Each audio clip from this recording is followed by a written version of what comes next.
Ta-da! Hi there, this is Tom the Beer Whisperer. Still no beer, just drinking a nice tea here. But anyways, how the heck are you? I was parched. I needed a drink.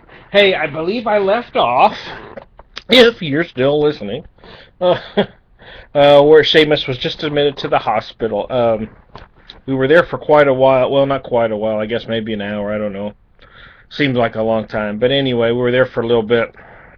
And the doctor was able to get to us after they had finished running all the tests, and they pulled the wife and I off to the side to another room and sat us down. And again, he said we are about 80% sure Seamus has leukemia, uh, but I need to get him.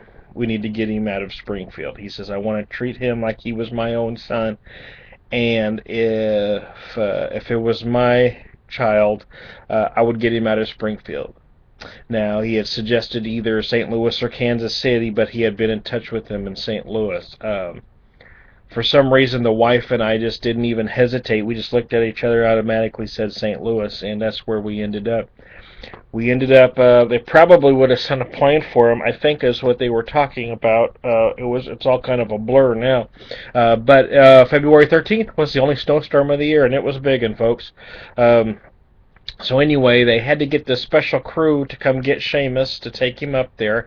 The wife and I didn't want to leave him alone, but we still had to. Obviously, we weren't ready to be gone for a while, so.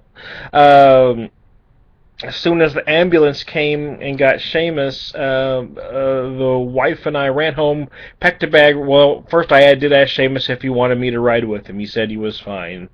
So anyway, he's a big boy and he didn't want Dad hanging around. So the wife and I went home real quick. We had to run to the bank. We had to go home, pack a quick bag, and whew, and I'm talking about a serious white knuckle drive. It was brutal, folks.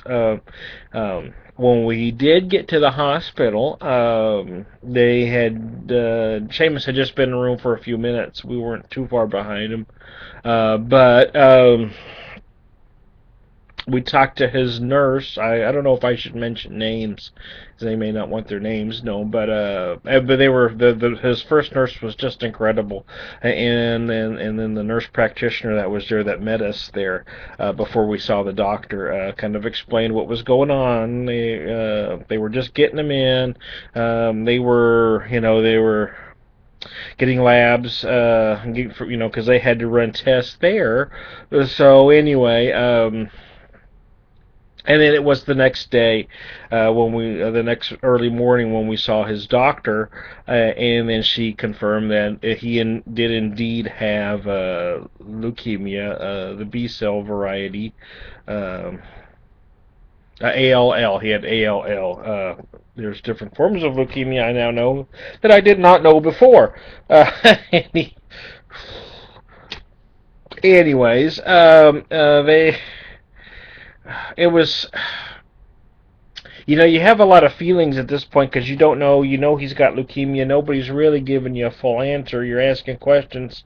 You don't know how serious. You don't. I didn't know if he was close to death, because we'd overhear things that would seem kind of dire. The next day, it was either the second day we were there or the third, and I don't remember which. I think it was the second day when they had to get him in for surgery to put in the PICC line. My wife will probably correct me later. She loves to do that. For the sake of the story, let's just say it was a day or two later. Does it really matter? Anyway, they were going to put a port in then, but he spiked a fever. They couldn't do that, but they did put a central line in, so they didn't have to stick him every time, because they have to stick you quite a bit, and that you can't run chemo through a regular IV tube. I didn't realize that at the time, so they have to put a special line in to run the chemo, and that's how the chemo started. And from there, this is the first part they call the induction phase, that they say can run anywhere from a couple weeks to a month.